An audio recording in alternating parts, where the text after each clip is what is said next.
Why don't you kind of give an introduction of who you are, what you've been doing the last number of years, your background a little bit, and then we'll jump into the presentation.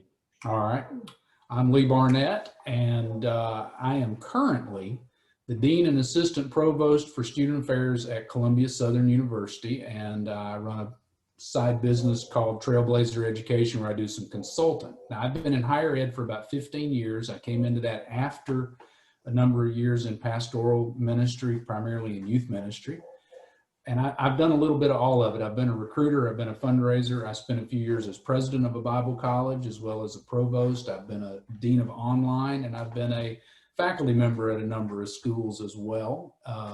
Where I am now was just one of those interesting opportunities that got put in front of me, and not somewhere I ever expected to go, and a lot of prayer about it, and it ended up being the right thing for us to go to. So I actually work at a fully online institution, and doggone it, I get to live at the beach.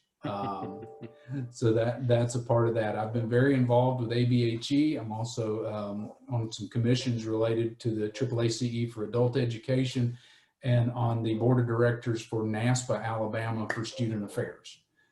So that's a lot of things that I do. Most of my research is in prior learning assessments and how they help adult learners. And now we're moving more into the adult student success and advising side and impacts on that right now.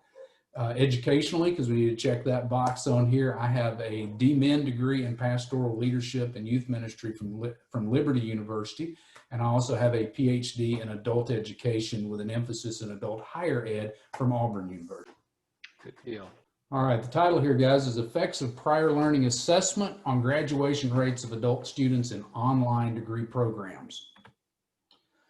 The purpose here on this study, and I don't want to read you the screens, I want to talk about it a little bit. We wanted to know, because there's a lot of traction out there and a lot of argument about prior learning assessment and the benefits of that for students. So we wanted to know, does prior learning assessment give the same benefit or purported benefit to online students that it does to students in traditional settings? It's an area that had not been studied. And so specifically for this, we chose my employer, which is a fully online institution, to take a look there and see how our students fared in a comparative study. Now, for those who don't have a background with this, graduation rates are measured on a 6-year scale. So the traditional undergraduate degree of 4 years, the idea is you give them an extra 2 years, 150% of the time to complete the degree, and that's how they measure this. This is used primarily with traditional undergraduate students, because we all know it's a little different with adults. Transfer rates kind of mess with that. But as far as a common place for measurement, this is the direction we go. So everything we did is based on the way this is done. So here's where the problem is. We see adults enrolling in degrees, and we've seen the number of adults in these programs increase over the last few years, and we continue to have more and more adults coming back to school in various programs. And on course-specific outcomes, adults typically outperform the traditional students in the same courses. They're very focused, making good grades is important to them, finding personal and work application are very important to them. However, we also see a high rate of stop out and dropout among adult students. The idea that they pause their education for a specific period of time because of changes in their life, or they stop their education completely and walk away. So those numbers are high, so therefore the graduation rates of adult students tend to be a lot lower than their traditional counterparts. So in studying this, we've looked at how does credit for prior learning help? How do we take credit from things that you've learned at work, military training, other experiences in your life, and giving you credit for that? How do we take that and apply that to your degree to give you a leg up as an adult and make use of what you already know? This has been studied by a lot of organizations in a lot of settings, but nobody's done it specifically with adult students and specifically in an online environment. So that's where I wanted to go with this particular research. Some of the existing research that's out there, the big one that's out is a study by Kale. In this particular study, they went over 48 institutions, and they found that PLA credits had a significant positive impact on graduation rates. And this was consistent across all types of institutions that they studied. Those were private, faith-based, public, for-profit, a variety of things that were in, and this was a consistent finding. Rust and Eichert, however, found that it was not as significant at their public institution. Their graduation rates were higher than the national average for adults on all points, and they found that it may have something to do with their support system that they have in play for their students more than the extra credit that was given. That was an interesting thing, and we're doing a little bit of further look at that and some off to the side conversations. Precedent literature on this, Pearson wrote that part-time adults in a traditional campus setting, like a degree completion program type of design, PLA did have a significant effect on that, and he was one of the groundbreaking studies on that. And Haywood, that we look at, 4 community colleges put together, and in every case, PLA had a significant effect. But there's gonna be some interesting questions that come out of that. Let's talk about this institution. Columbia Southern University is a private for-profit institution. A little different from others though, because it is privately held by a family. It is not a publicly traded large corporation. At the time of writing, 31,000 students in this school, head count. Accredited by DEAC, currently applying for SACS accreditation. I know we don't like to say a lot of those things, what we are doing, but that's where they are. Degrees offered go from an associate's degree through a Doctor of Business Administration. Is fully online and built to focus on adult learners. At CSU, they offer PLA credit for undergraduate and graduate programs. CLEP is offered, ACE credits are given. Military training is a big one at CSU because there's a large military and veteran population within the students, and experiential learning. They were the first nationally accredited institution accepted into CALE for membership, and they participated in the Learning Counts program through 2019. That program is now shut down, so we're reevaluating how we will do experiential learning.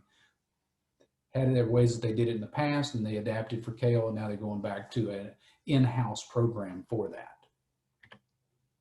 Here's the study. Here's what we did. So those of you that want to look at the research, this is a quantitative study, non-experimental, causal comparative, ex post factor. Chi-square test of independence was our primary way to go with this one. Our population for study, 28,803 undergraduate students, specifically bachelor's degree undergraduates. We did not address those who enrolled in an associate's degree. All of the participants were over the age of 24. This was a global draw because CSU students are all over the place, mostly in the United States, but we do have international students. These are students who were enrolled from 2008 to 2012. So we wanted to give a full span of time that we could look at. And we tested PLA and non-PLA. We looked at demographic variables within that to determine, was the graduation rate going to be different? So let's get down to it. In our study, students who utilized PLA credit graduated, they had about a 49% completion rate. Students without PLA credits had a 42.5% completion rate. While that's not a huge percentage gap, it is significant within our research to say that there is something here that's coming into play. Here's the association. Here's what we're looking at. There is a small yet significant association here, okay? If you get down into the numbers here and want to look at the statistics, here's all of our stuff at the bottom. We ran Cohen's D to kind of look at the effect size. It's there. It's not a huge impact on this, but it does exist, okay? And you can see the comparison charts here and what we're looking at. I want to get a little further into some of this. The second thing we did in this was to look at not just does PLA as a whole offer any type of significance towards graduation, but does the method come into play? And there's been some debate about this out there in academics right now. There's been a few studies put out, but most of those studies were by companies that offered a service. So they had a little bit of something to gain by the outcome of that. So we wanted to take a look inside this school and see, and as you can see with ACE, wasn't a huge number with the ACE credits comparatively. Credit by exam, and this is experiential learning. So when we bring it back down, the thing that we noticed is comparatively, you know, ACE fell below. ACE is the one that our students who came in with credits that were just given to them for workforce training that they were or going through courses that might have been provided by their employer or some other way, they performed at the lower level compared to the others. Students who came in with credit by exam, which at CSU is not just CLEP, it's not just an AP type thing, it also can include if you had to sit for an exam for a certification of some sort professionally, those students fared very well. But our students who came in with experiential learning, those who used a portfolio method, or those who brought in specific credit for military training, or had to prove that what they had learned on the job or in life was academically applicable, those students perform the best.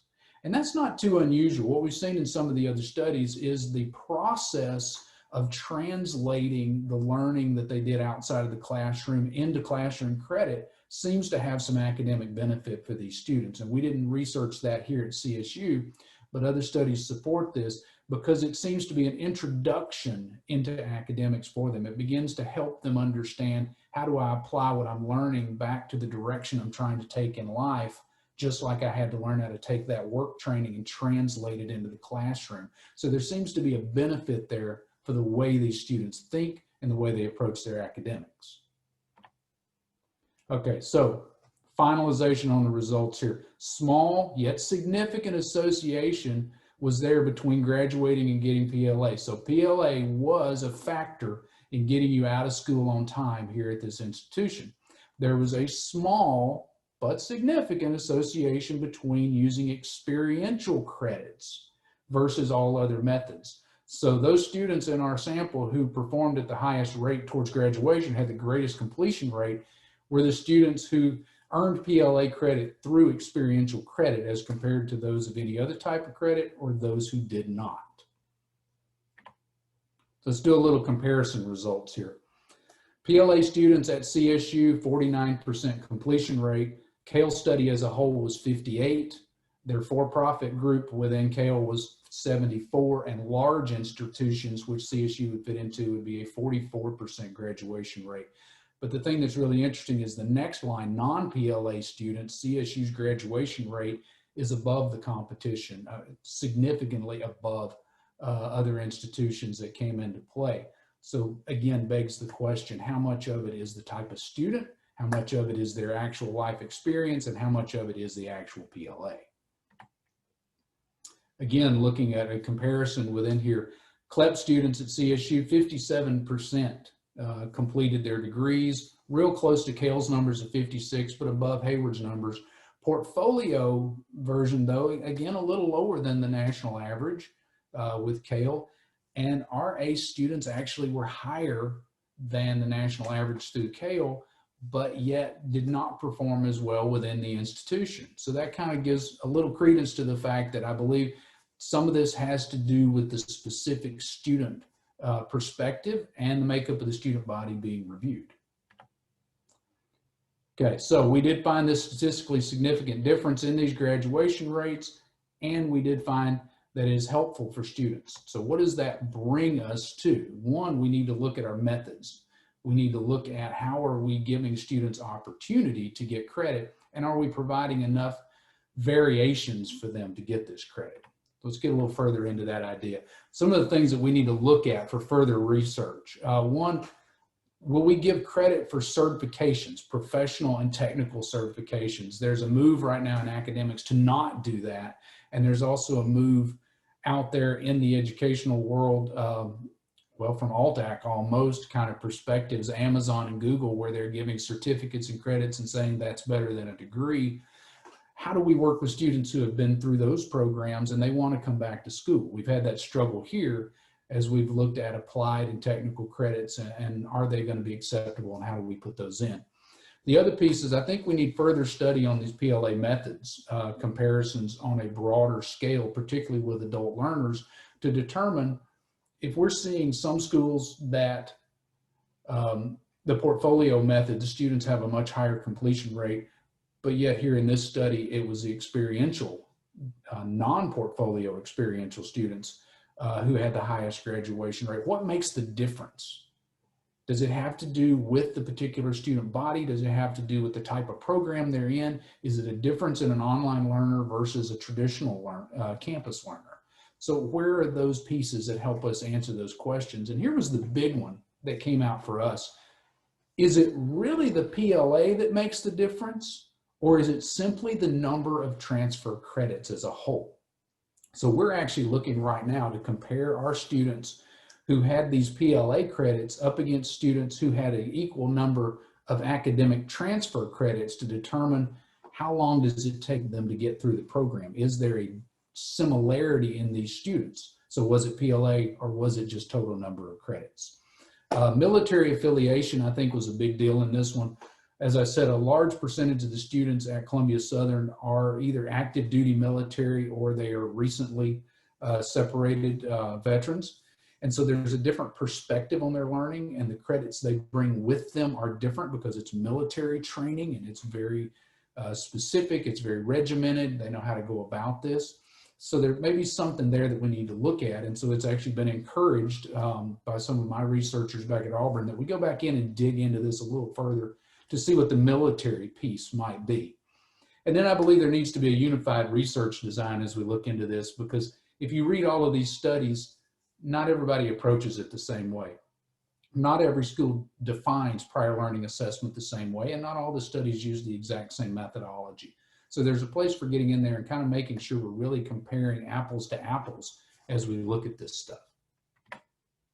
So my concluding remarks on this, guys, it's simply important that we do this. If our goal is to get adults through college because they need this credential to get a better job, then we need to pull out all the stops and provide every opportunity we have to get these. We had some pushback. A study I did last year related to Bible colleges and their use of prior learning assessment. Some of them told me that they don't want to offer PLA credit because that's tuition money that they don't get and they need that tuition for the institution. That's a true statement. But at the same time, if students recognize that this is a school that's flexible and gives them options, it could increase enrollment in that institution and thus answering that question. And I'd love to hear some debate on that one as we go forward. So we have to move past this traditional programming ideas and embrace some new ideas that are going to help these students, because coming forward, we're going to have a whole new group of students, some who are putting off college, some who are going towards these alternate credentials, some who want to go to school fully online. And I think we're going to have to revisit being innovative in our approach to education and in getting students through a credential that they need for their place in life and for their employment. Okay, so this will take us to Q&A. I know I went through some of that kind of quick, but I think there's some questions that will come up. This is my contact info. I'll leave it up here. If you need to reach me professionally, Columbia Southern University, Josh will have that. And if you need to reach me off on the other direction, you can reach me through lee@trailblazeredu.com. Thanks very much, Lee. So I've got a question from Cynthia Twiddell. She asks, or she says, interesting data, Lee. What services are you offering at CSU that you think are making a difference in the graduation rates?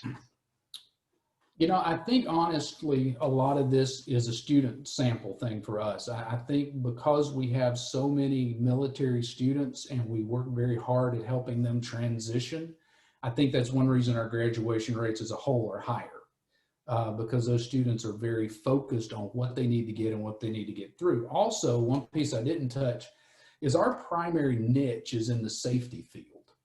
Columbia Southern was built on that. We offer degrees in fire safety, EMS, criminal justice, homeland security. Those are our areas, and we're actually one of the leading schools in those areas, particularly in the fire and safety side of it. So a lot of our students, they come in knowing what degree they need in order to get the job that they're after or the promotion they're after. So they're very dedicated to that. Our numbers might be a little different in our business college. I think if I broke them down by college, I would see a big difference within that. As far as our support services for that, we offer student success online. So we do tutoring, writing services, that type of thing online. And we have a very aggressive academic advising approach, particularly for first-time, full-time students that we're doing some research on right now, where we're very involved with them in their program. So I think those things help benefit that. Great. What other questions do you guys have?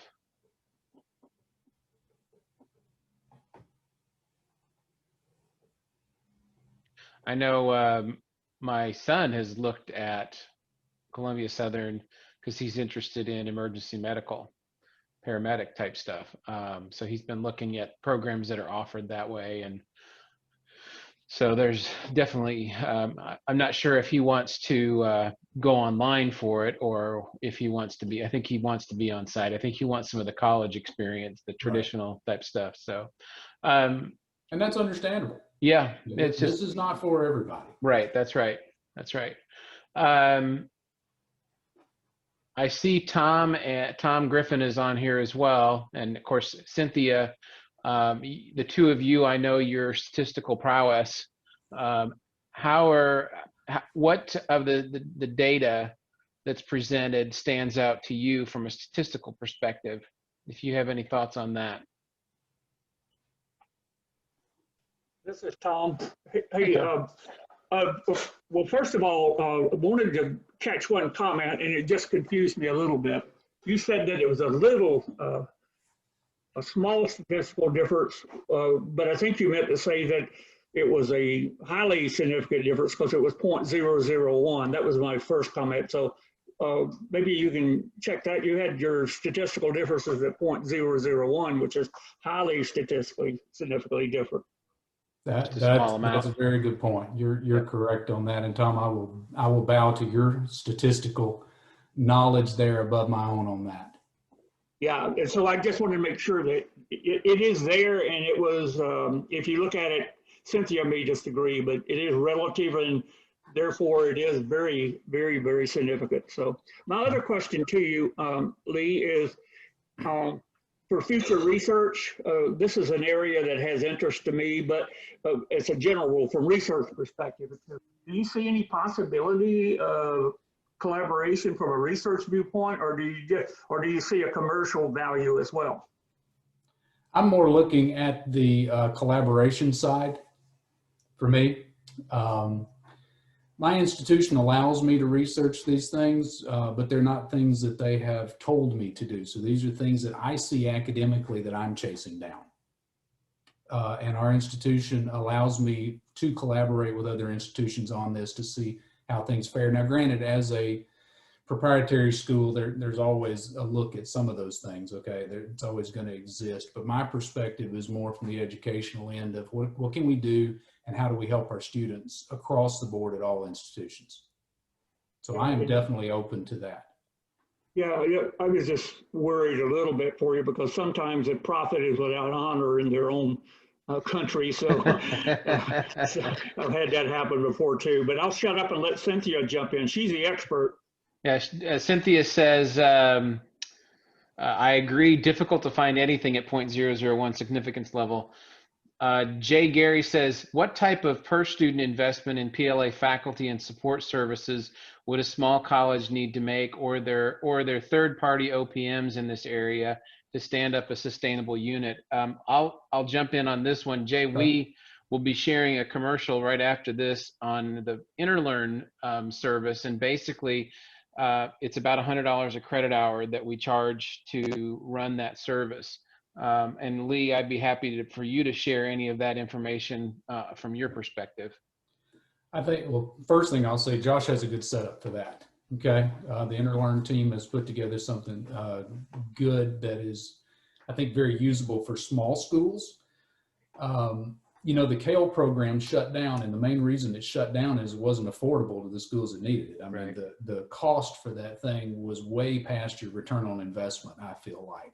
Mm-hmm. So I'm actually glad that we're not going to be participating anymore. For me, I think the cost has to do with what you're going to do. If it's simply a matter of you're going to take ACE recommendations for credits or utilize a portfolio type thing within your institution, well, it doesn't take that much to approve ACE credits. That's just a transcript coming in, and that's a big place to go because a lot of students qualify for that. And some of the schools that I interviewed on other studies I did related to this, what they were doing is if a student came to them and they did training in a certain area, but it wasn't an ACE approved program, they would go back and say, can we find an ACE program, and do their outcomes line up? And if it did, they took it as credit. So there's some simple answers. But if you're trying to get into building a portfolio program, you're going to need a model. at least in the beginning.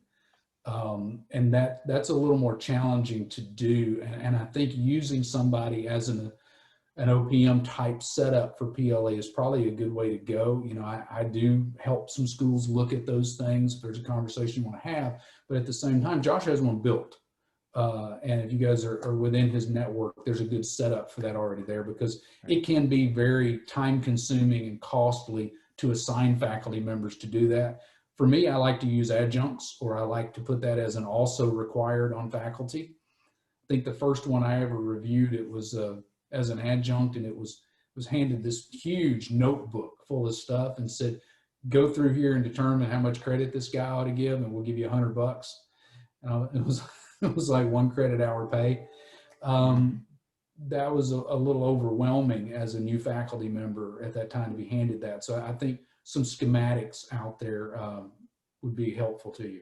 So I don't know if that gives you all of your answers, but I wouldn't just go out there and shoot in the dark and try to do it. Cynthia also says, love chi-squares, don't see them much anymore. And Jay says, thanks, Josh and Lee. Well, thank you very much, Lee. Really appreciate your presentation here. Good information. And we will move on to the next piece. I'm going to show that commercial here. Hang on one thank you. second. If you're looking for more on that, be watching the Journal of Continuing Higher Education. They'll be publishing an article I wrote on prior learning assessment usage in Bible colleges that focus primarily on ABHE schools and the seminary extension program. That should be in the next issue or two. We got caught up with COVID and slowed us down on that. That happened a few places, I believe. Thank you, guys. Thank you very much. Josh, can I have one comment only for Lee? Go ahead. Years quickly, I know your timing, but quickly, years ago, we did a work with corporations at one of the institutions I work for, like GM, and we took their training program. I don't see it used at all, but we took a GM training program and transferred that to prior learning credits. It was part of a recruitment strategy. That's an excellent approach. That's what a lot of schools are doing within that. And setting up a specific articulation agreement with an organization like that makes it much cleaner on your staff for review as well. So I've seen a lot of models of that. Tom, if you're wanting to collaborate on something, grab my contact info there and reach out, and we'll see where we can go. Affirmative. I can connect to you. Thank you.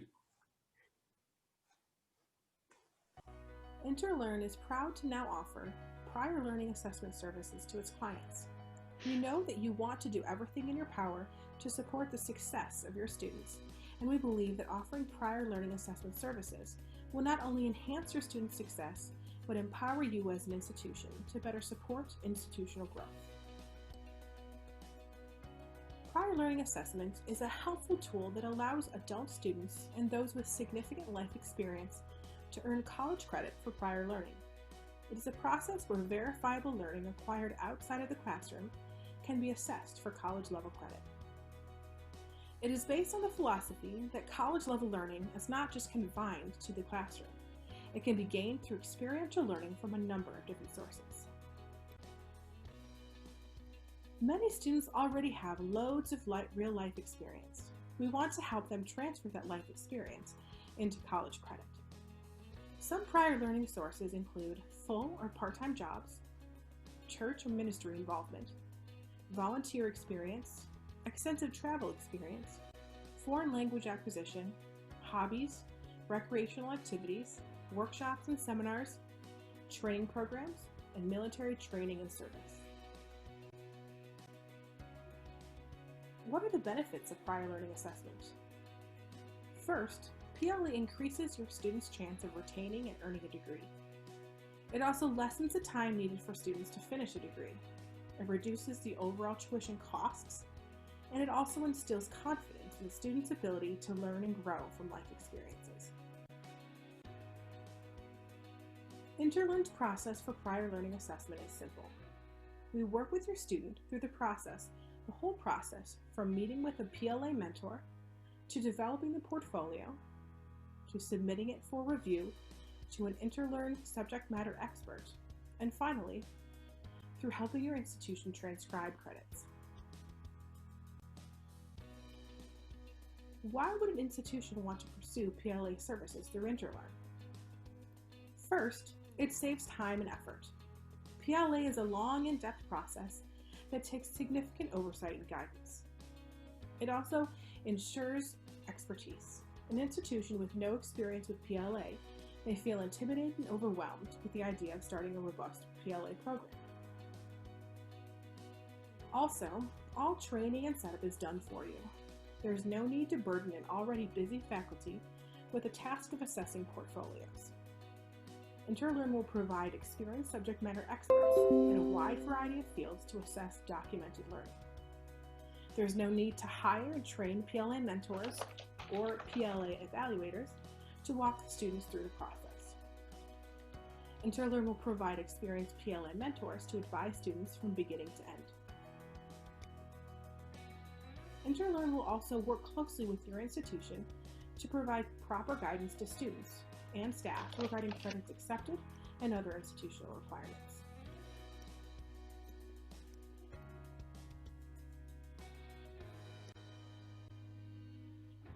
The cost of the PLA process for the student is $100 per credit hour of attempted PLA credit. We would love to work with you to set up a prior learning assessment program. Please set up an appointment today, and we look forward to working with you.